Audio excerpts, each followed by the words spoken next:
Yeah. Hey, everybody. Look, I am, I'm just, if you're following us from the last hour to this hour, this is such a great follow up show to have. And I get to introduce you to Jennifer Bloome. Because you can't have the conversation we just had with Joey about you can do it and not have a conversation about money. And that's what we didn't talk about because I am so clear that we need to bring the people forward that are not just talking about you can do it, but understanding the role that money plays and getting past all of the things that have held you back around that. So Jennifer joining me here today, you're going to hear a lot about Jennifer Bloome, not just here today, but you're going to hear a lot about her in the next coming weeks and months as well. When we look at what we say yes to in our lives, and we're going to talk to her about this, you know, some of us are out here to educate and inspire. Others are out there to say, you can create an expansive and loving relationship with money that could be educating and inspiring. And so money is that thing that we created a gazillion years ago in the form of an exchange. But what is it about that that gets us stuck so that we don't think we can do it? Jennifer is has created the Soul Abundance Guide. She's an energy healer. She is somebody that looks at things in terms of, I'm the guide. I'm a soul abundance guide. I can do that. I can help you. I'm somebody that is out there looking at the mastery of energy and life. And by the way, I'm one of the few people out there that's willing to take this conversation to the street and get down about soul language and money. That's Jennifer Bloome. Right in time for the launch of our wealth channel. And we'll talk about that. But here we are now. Today's episode is there is a never enough. It's just never enough. No matter where you go, no matter what you do, no matter how you turn around, there is never enough. Is that true? Jennifer, great to have you. Thanks for having me, Pat. I'm so excited to be here. That thing, man, I got to tell you, that thing about there's never enough, that is the thing that almost put me in my grave when working in corporate America and focusing on, let me get promoted. Oh my gosh. Where are people going with that? Well, it's amazing. I think all of us, it's like Atlas, right? Carrying the world on his shoulders. And we're always, it's like this message that we've been given from birth of like, keep going, keep moving, keep going. There's more, keep going. And what do you have? Well, it's not enough, right? It's really this message of lack that we've somehow ingrained into us. And it causes a lot of us to have a lot of stress and strain, right? I mean, we hold it in that part of our brain that says, oh, you need to stay safe and alive. So you better get as much of this resource as you can, no matter what that resource is, right? Whether it's the next promotion or whether it's a certain amount in your bank account. Yeah. But you know, the thing that I love about what you're doing and the platform that you're bringing forward, right, is so many people dance around even using the word money. Do you know what I mean? Right. I'm not just talking about, okay, yeah, money is difficult. It's like, don't say the M word. Just don't say the M word. Where is that coming from? You know, what part of our psyche is that coming from? Yeah, that's a really good question. And I think that, money is really, in its origins, in the spiritual we talk about, we kind of throw this word around. It's energy, it's spirit, right? And yet over the course of the last several thousand years, it's somehow morphed into this dirty, ugly resource that we're all kind of scrapping for. And it has been lodged in that part of us, right? That ego part that says, hey, if I'm going to stay happy, I've got to be alive. So I've got to have this resource. But I do think that people have a hard time talking about it because it's one of those things that should be said in hushed voice, the way that cancer used to be talked about money, because I don't want to be seen as a money grubber. Nobody does. And so it gets really tricky. It's funny. You can go out to dinner, let's say, and you be sitting around and people talking about a whole lot of things, right? But when it comes to money, they're usually talking about somebody else's money, right? But let's talk about how we have taken money and have projected it into various roles in our lives. Let's go through some of those. But this also has to do with, well, who's talking anyway? Is it our ego or is it our ego? Which one is it?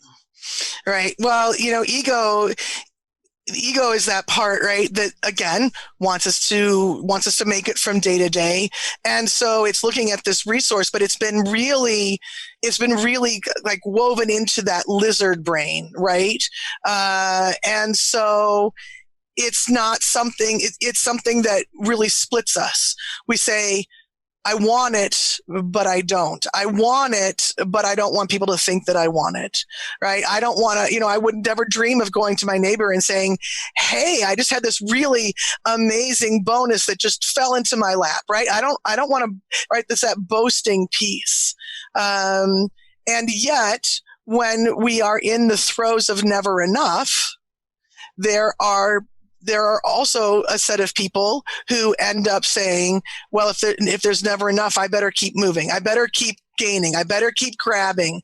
And I go and it's never enough. So I'm going to grab more and more and more. And so that's when all the external evidence of money starts to show up, and we want to have the bigger house and the bigger car and the better job. Yeah. Right? Yeah. Yeah. And, when we think about those things, right, we don't think about them. Let's just talk about the energy of this for a minute.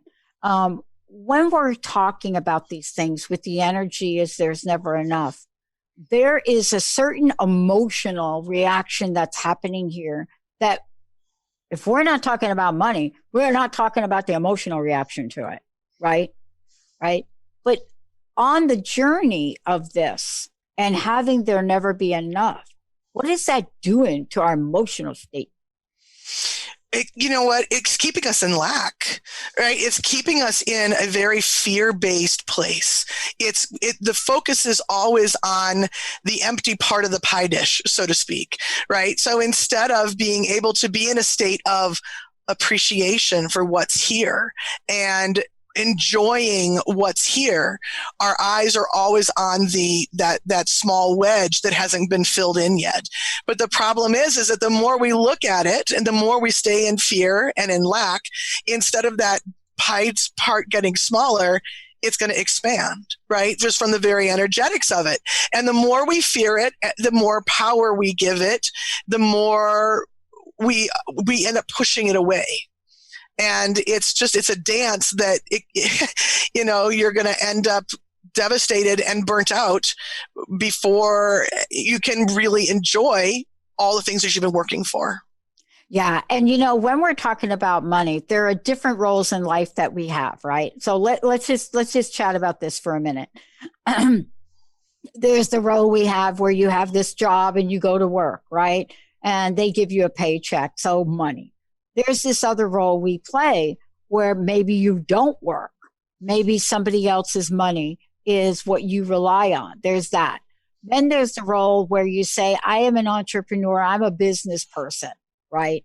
And the reason and there are more roles we can get into. But the reason I'm bringing this up is that it doesn't matter which one you're in, albeit some of them are going to have different effects than others. If you decide you're an entrepreneur and you do not have your money energy intact, what happens to us when that happens? Well, if you walk into entrepreneurship and you don't have your money story worked out real well, it's not going to go very well, right? Because we're very used to in this society, even though being here in the States, right, we're very used to people pulling themselves up by their bootstraps and going out and being entrepreneurs. We really have a mindset that money comes from the paycheck. I do my 40 hours and I get my paycheck. And if that's your understanding of money, when you go out into entrepreneur land, it gets really challenging very quickly, because nobody's paying you a paycheck for a specific number of hours. It's what you're putting into it that's allowing you to receive back the money that is going to now fill up your bank account. Yeah. And isn't that a tricky idea that it takes a lot of us a lifetime to figure out, right? Mm-hmm. Right. And I think that, a really big switch that we need to start thinking about and bringing into our beings is we're not making money. That making isn't the right verb. We're receiving it. Whether it comes from the job or the entrepreneurship, or whether you have somebody who is caretaking you, whatever, we're here to receive it. And once we know that, once we can flip that switch, now we're really in a better, more honest relationship with money. Yeah. And I want to say we are going through the money lies, right? Yeah. Yes. Going through the money lies. Lie number one, there's never enough. We're going to take a short break. We're going to come back with money lie number two. And when we come back with that, it's all about something you are going to be amazed at that applies to every one of us. Money lie number two. You're kind of going to be shocked about it. We touched upon it. When we come back, we're going to talk about that. We are taking your questions as well right here. You got a money story? You want to get some help with it? 1-800-930-2819. And we're right on Facebook too. You want to talk about money? Let's talk about money. Money is being talked about across the board right now. We're hearing about it every day if you're reading some kind of news flash. But more importantly, when we come back, Jennifer is going to take us on this journey that seems to be the truth, and it isn't. Let's take a short break. When we come back, more with Jennifer Bloome.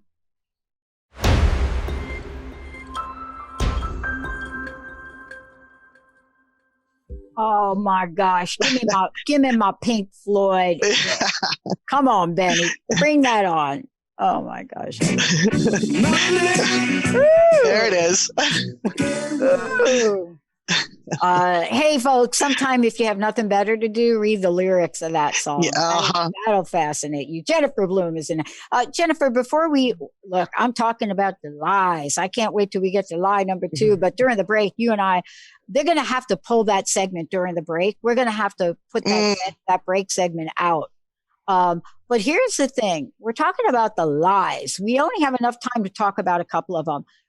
People are going to want to get some help around this. What is the best way for folks to find out more about you? Absolutely. So the best way is to head to my website, which is jenniferbloome.com, and you can get started right away. I've got a free quiz right there on the homepage. And what this quiz does is it helps introduce you to the idea that money is a relationship, and it's going to show you where you're out of alignment in a couple of different areas. So that's one of the ways to really get a nice start on getting into a new groove with money. I like the new groove with money. I like the idea of a new groove. And here's what I think that means. Let's just play this before we hit everybody up with the lie. So the new groove is not just if you're sitting there and you do not have money, but you may have all the money that you want in the world. You may be like, oh, I got money. I'm cool. I don't think about it. I got money. Underneath everything, we make decisions every day in our lives about things. So it's not just that thing where you're looking at your life and you're struggling, because this topic affects people that have money and that don't have money. I mean, you can't get away from it. And I was talking with you during the break about a scenario that's a little mind-boggling for me. If you have money, you're not doing good. If you don't have money, you're not doing good. And so my mama used to say, you can't win for losing. Right. But let me finish what Mama used to say. Mama used to say, you can't win for losing about the money. But then she used to say, but if you have it, you can pretty much get yourself a seat at the casino. That's just Mama. But let's talk about the next lie, because we touched upon it a little bit. And Jennifer, this is the work you do, right? With helping people. You know, your website has got a quiz that people can take. They can find out more. But, you know, if you take the quiz and stuff comes up, there's not a place for people to go. But part of that is having a body of work that you do to help people, not just help people kind of get over the money thing, but to actually use money for their benefit, whatever that is in the world. Absolutely. Absolutely. And to really get into that new relationship with money. I love the word relationship in relationship to money, because we tend to box it up. It goes into the bank account, or it goes to the car, or it goes to whatever our shelter needs are. And yet we sort of push it away, and it's like money, ooh, bad, push it away. But what we really want to do is create a new way of being with money, so that whether we are playing with a small amount of money or a massive amount of money, we are in a place of joy, and we are in a place of really being able to work with this resource in a way that helps us feel whole and complete. Because we use money to knock ourselves down all the time. Yeah. All the time. And that really talks really to talking about this lie number 2. Doing is the way money is created. Okay, doing. Now, we were talking about this a little bit during the break, but, you know, there are different versions that we learn about doing. You know, let's talk about money and the role of action. Let's talk about 2 words, money, action, like in the same deal. Yeah. So those 2 words are really linked. Like those 2 concepts are woven together, because, you know, if you were to complain to somebody who said and tell them, oh, I just don't have enough in the bank, they're going to say, what can you do? You know, let's brainstorm. What can you get a side hustle? Can you ask for money? That it's really the first thing we think of when we want and need more of that resource. But here's the thing. Whether that money comes to you in the form of a paycheck, or whether it comes because, like for me, if I have a client who pays for my services, or I give money to somebody who's on the street, that's the very last step in the creation process of money. And when we jump right into action, we're doing it the hard way. And, you know, right. But we like hard. I mean, that's another one of those lies that gets woven in here, is that you have to have pain and suffering to matter, to be the right kind of person. And so, man, the lies are endless when it comes to doing and suffering and pain. Yeah. You have to be bleeding sweat. Yes. So to speak, right? Not that I haven't. I mean, I come from a blue collar family, you know, not very wealthy. My dad pretty much lost everything. All of us worked at a very young age. I mean, we were illegally picking cigarettes from a conveyor belt in Richmond, Virginia at a really young age. But, and then for me, I find myself homeless. So I learned how to get money by sitting at the Port Authority with a begging, right? Yeah. But there are things you learn from that. I learned at 17 how to ask for money, but not angrily and not out of desperation, because nobody puts money in your baseball cap when you are angry or desperate. Interesting. Yeah. I mean, that's fascinating. I discovered that. Yeah. You know, you could be, if you're sitting there, at least back in the day, if you're sitting there and you got your baseball cap and you are crying hysterically, you will clear out the Port Authority. But if you look like you're happy, if you're having fun, if you comment on somebody's shoes as they're coming upon you, right? Whatever that is, it's energy. Talk about the energy around lie number 2. Right.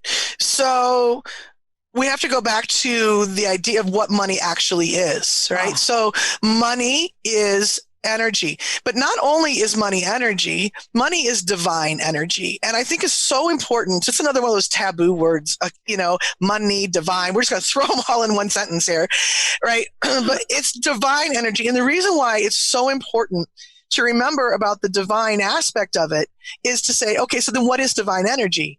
Divine energy is unlimited. Divine energy is love. Divine energy is whole and inclusive, and it's just really waiting there for you to impress on it what it is that you want to receive. And so that's the very beginning of understanding our relationship with money, is that we are in relationship with the divine and with the energy of money as well. But that's the very core beginning of that dollar bill that comes into your baseball cap or into your paycheck. And when you know how to work with that energy, it becomes so much easier to get into a flow of money and that receiving. Right. So when we focus on the doing aspect, and there's nothing wrong with doing, we all do. And it's sort of this myth that we want to sit around and not do anything. But when our doing is informed by that initial being in relationship with the energy of money, wow, we have much more informed action, right? At the end of last year, just being part of Transformation Talk Radio is actually an example of that. I got very clear about what I wanted, and I wanted to begin to bring this message to a larger audience. And I made that decision, and I had an email from Jessica within 24 hours. Now, how easy is that? Then it's, yeah, fantastic. I could have beat the pavement looking for the best place to put my message out, or I can get really clear and I can impress out into the universe what I want. And then it comes back to me with an answer. And I'm doing the podcast on a regular basis. I'm sitting here having a conversation with you, but it's so much easier than to try to fill all my days, 10, 11 hours days trying to get my message out there. Right. Yeah. Yeah. And that's how it started for me. And I think I shared this during the last show. I was at the lowest point in my life, and I realized I wasn't alone with that. And I started this campaign to help people break through that thing that holds them back. But I was literally supposed to be looking good on the outside, have that high paying job, all of that. And I didn't want it. And I dialed the wrong phone, but I set into motion, hey, I want to help people live life full out. I didn't say I want to help them do it by paying for airtime in radio. Like, who even knew that was a thing? Right. And I dialed the wrong number into an internet station. And within 10 minutes, a credit card gets pulled out, and I start my first hour. And then 2 months later, the network that we're on now out of Seattle, 5 days a week, just happens to come open. Do you know how unheard of that is? Just happens. 5 days a week in the same time spot. But what can we say to folks? And this really leads to what we're going to talk about when we come back. What can we say to folks about the energy of what you and I are talking about? So 1, we create an opening. And 2, when it's open, we actually see it and can say yes. We're going to talk about that when we come back. But lie number 3, my personal opinion is that lie number 3 is the biggest of all. The most gigantic lie about money. This is it. This is the thing that causes more divorces, more fighting conversations and holidays, more things that we do to really improve the way we look, the way we feel. This one coming up. Why? Because Jennifer Bloome knows a ton about this, works with people all over the world. Go take her money relationship quiz, if you would, at our website, jenniferbloome.com. And Bloom is with an E at the end. When we come back, get ready for this next lie and just take a measurement. Is this one that you tell yourself? Yeah. I can't wait. We'll be right back.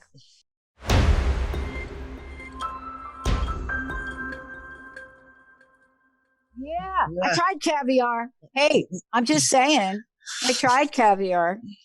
And? Acquired taste. There you go. I was thinking to myself, yeah, they're giving you that caviar and they're talking about the red caviar versus the other caviar. And I am totally in a gag reflex. And that does not look good at an executive party. Wiggle your way out of that one, are you? Oh, my goodness. That was one of those moments where my boss thought, get her out of the room. Oh my gosh. Jennifer, look, before we talk about this next lie, this is a big one. This is like gigantic. If y'all don't know anything about anything we've talked about so far, this is the one. But before we do that, let folks know how they can work with you. Also let them know social media page, and also about the quiz. Beautiful. Yep. So you can find me at jenniferbloome.com. And as you said, it's Bloom with an E. You can find me on Facebook as Soul Abundance there or at Instagram. And then finally, if you're really ready to kind of get your teeth into it, please take the relationship quiz that's on my homepage. And it's going to give you some information about the 3 different aspects that go into your money relationship, tell you which one you need a little bit of help with. And then there's exercises right within that quiz to get you going and bring that relationship back into balance. All right. This is it. Tell everybody. Lie number 3. So lie number 3. Drum roll, Benny. That's drum right. Is that money measures and determines your worth. Yeah. Is that a lie? That, my friend, is a lie. If you look at our culture, you would say that I'm inaccurate in reporting that as a lie. Oh, no. But it's a lie. And it really is it's a hard one to move through because so many of us believe it that it can be a little bit hard to break out of that mold. Yeah. Well, look, we got a question from Facebook that I want to take out here from Charlene, because I waited, Charlene, direct for this particular lie, because Charlene is asking the question, what does it feel like? I think you mean, what does it feel like to be tapped into the energy of money? This is perfect for what we're going to talk about for 4 reasons. 1, there's an energy of money about everything we've talked about, whether you have it or not. But this particular deal about money and the worth, that deal, money and worth, this is a gigantic energy. Yeah. So what it feels like to be tapped into the energy of money is, imagine, if you will, just close your eyes for a second and imagine something that you have unconditional love for. And just let that feeling float through your body. And that is what it feels like to be connected to the energy of money. Because you're connecting to its roots. You're connecting to its resource, it being a resource of source, a resource of the divine. And the divine is love. It's unlimited, unconditional love. And that's so far from what we typically feel when we are looking at our bills or thinking about money in general. And it's also opposite. I mean, it's the feeling I think that a lot of us chase. And for some reason, over the course of the last several thousand years, we've decided that money and what it buys is what we're chasing, right?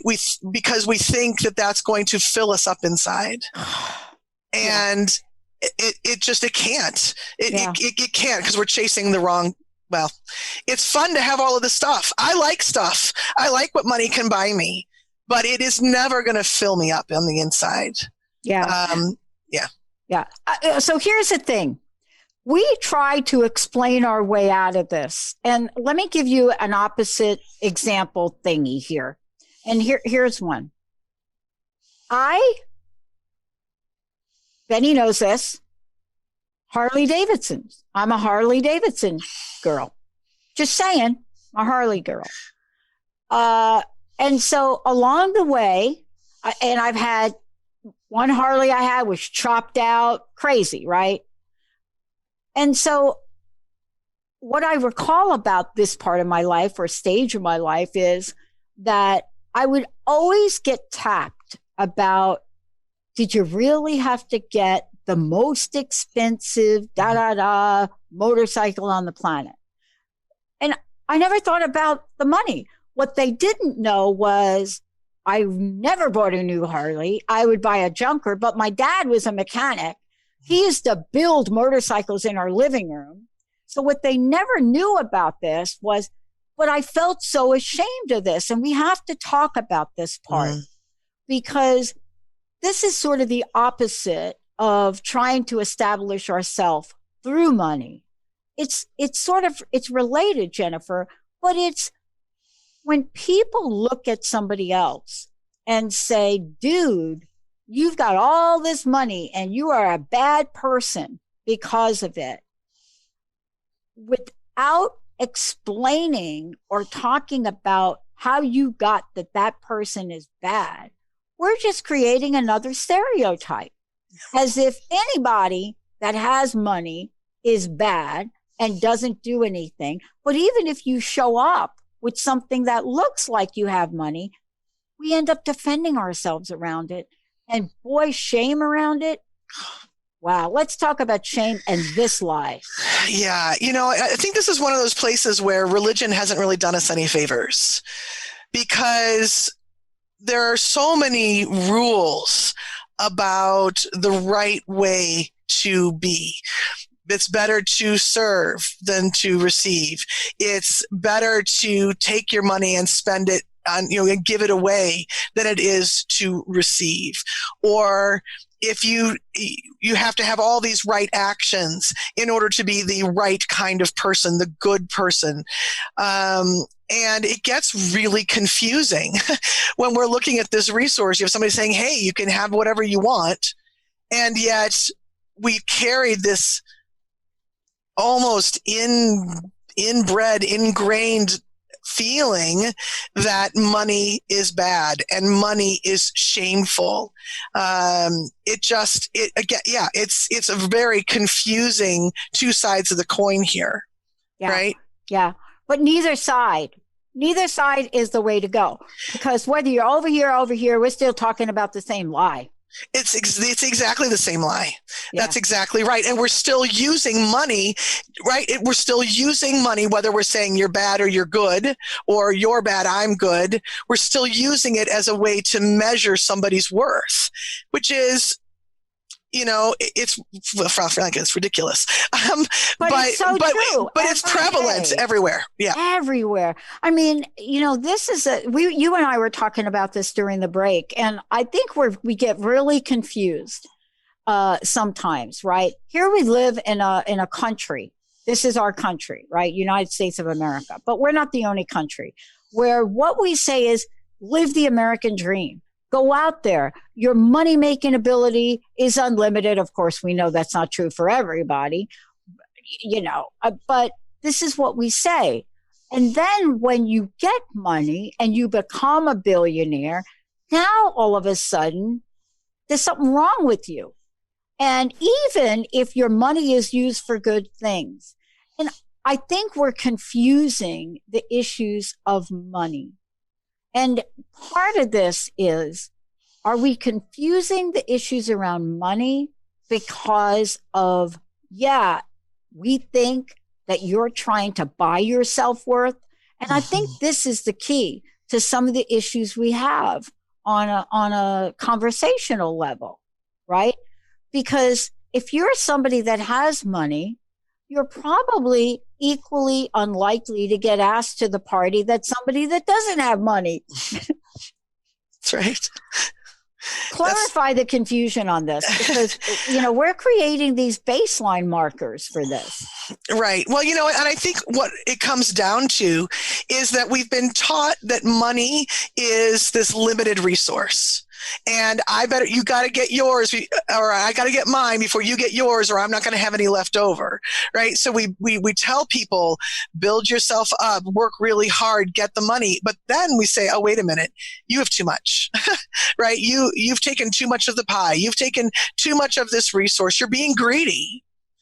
And the thing is we don't remember that we have the exact same capability of creating the resource. Money's unlimited.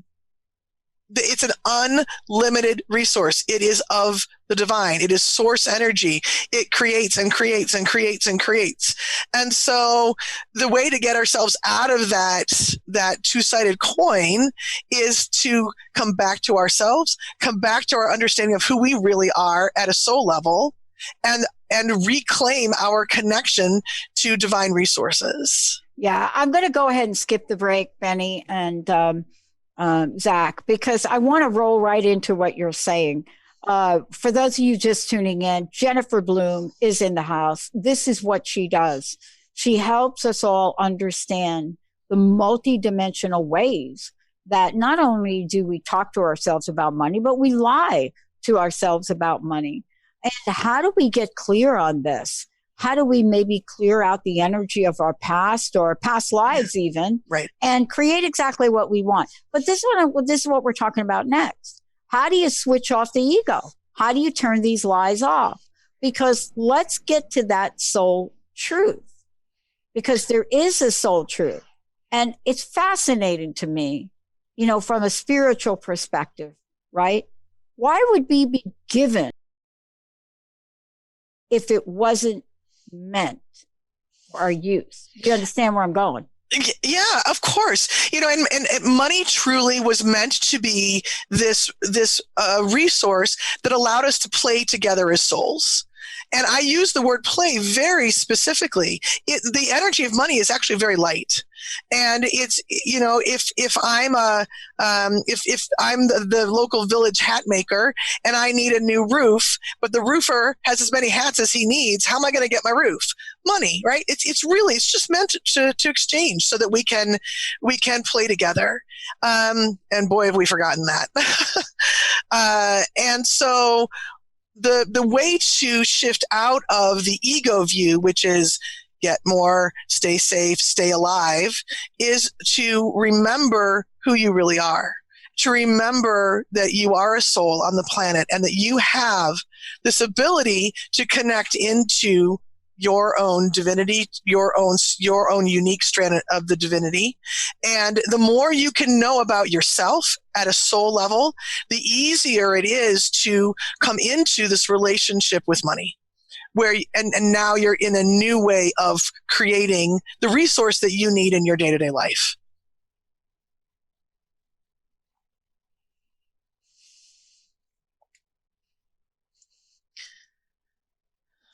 Hey, Pat, did we lose you? Oh, yeah, I was going to say, I wasn't sure if it was me or... No, let me see here. Pat is... Pat, you need to unmute yourself. There I you did. go. I just... yeah.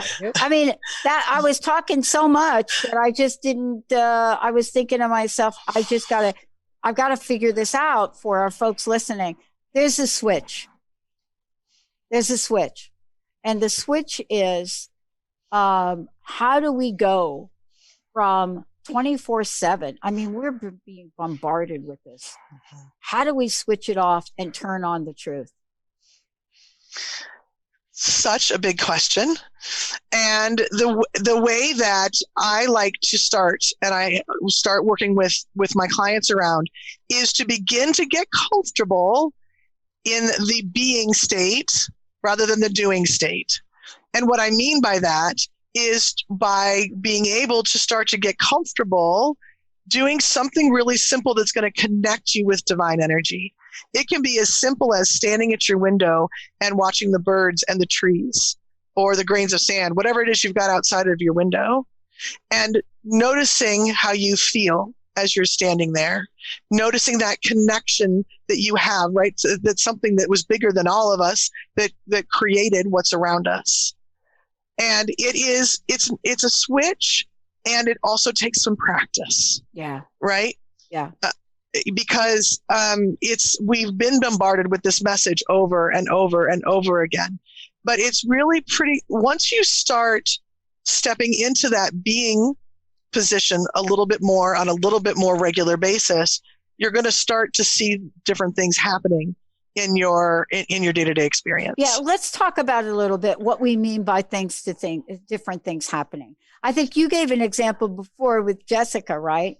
But there are many, many examples.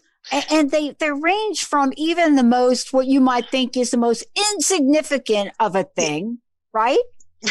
I had a client, and she was in Europe, and it was wintertime, and she was fighting me hard on these rules. I mean, she was talking to me because she knew it was truth, but she's like, Jennifer, I don't get this. I said, okay, so what is it that you want to create? And she decided she wanted to create flowers. That was what she wanted. Middle of winter, she's like, I want flowers. So she couldn't. The next time we had a conversation, Jennifer, you're not going to believe this. She said, I went to the park, and there's snow all around. I got out of the car, and what's the first thing I see on the ground? A carnation. Huh.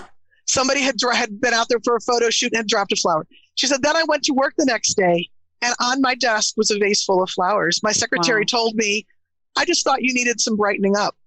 Never happened before, right? So it's amazing the evidence that can start to pile up if you let it be really easy. Right.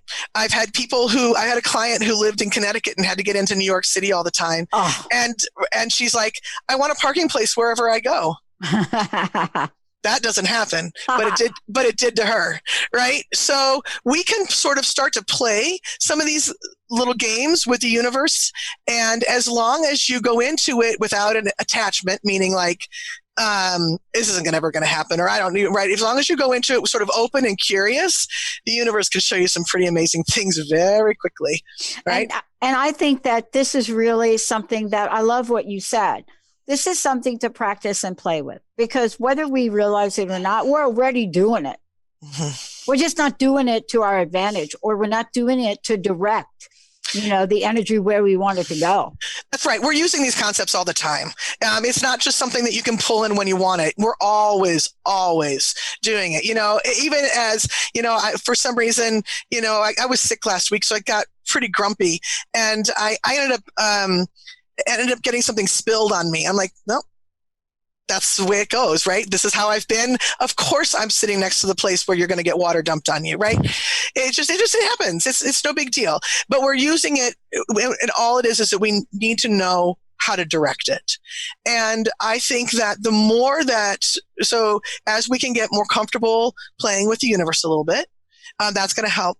And I think also knowing who we are at a soul level is so important. I'm not just somebody who's good at science. I'm not just somebody who loves my kids and loves being a mom, or right, those kinds of things with brown eyes. I have these qualities at a soul level. And the more we know about that, the more we get clarity about what we really, really want. Right. I grew up, from the time I was 5, I was very fortunate. I always knew I was going to college, right? That was just sort of expected in my family. College, grad school, all of that. Science was very, those are all things that I knew. Yeah. But I wanted to go down this other path. Turns out I have this, right? The paradigm I love is soul language. And my mission language in soul language is pioneer. So I am somebody who's always going to want to do something new.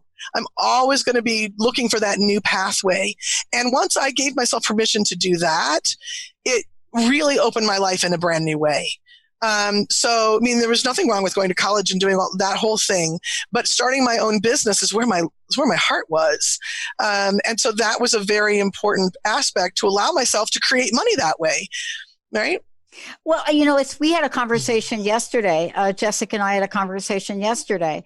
And I come from a place of we need to be creating something that doesn't exist. And we were having this conversation, really a little debate about it. And I realized that I had to explain myself. And here's what I said. I said, look, we're sitting now with a technology platform and infrastructure that is different, that broadcasting folks don't have something like this. But I didn't decide or have the vision to create it because I'm a broadcasting person. And what I said was very interesting as I said it, because I literally want to create something to do more of what we're doing, to connect more people than exists in the world. There's not even an idea about how to do it. And I said, you know, when I started this 10 years ago, I didn't know that what I wanted didn't exist. But I hired Oliver, who built it. And what would have happened if somebody would have said to me, and Oliver didn't show up in the weirdest kind of way, but what if somebody would have said, you can't build it, Pat, it doesn't exist. Yeah. And I think we have to be willing to really not get hung up on whether or not that place we want to go exists, or if we're ever going to have the money to get there, because the money thing is a showstopper. Yes, absolutely, 1000%. If you say it's going to hang my hat on the money first, you're never going to get there. Oh boy. Right? I mean, the universe is going to respond to what you are asking for, right? As long as you get in that place and you allow yourself to dream it out, and the resources will come to match. But as soon as you say, no, money first, it cuts off all creativity. Yeah, we need to talk about lie number 4, 5, and 6. Jennifer Bloome, everybody. Jennifer, thank you for today. Please give your website again, and a personal message if you don't mind. Yeah, well, thank you so much, Dr. Pat. I so appreciate being here. I think it's just this time on the planet, it's so important for us to be able to know that we are our own sovereign when it comes to money. And there's so many amazing things we can do that. So for those who would like to connect with me, I'm at jenniferbloome.com. I love it. And that's Bloom with an E on the end, everybody. Mm-hmm. Just want you to get that. I'm Dr. Pat. And if you want to find out more about me, go to thedrpatshow.com. Or you can come up and play some ping pong with me later today. Thank you, Jennifer. Thank you, Benny. Thank you, Zach. Thank you, Olivia. And thank mostly to all of you. Love you guys. See you next time.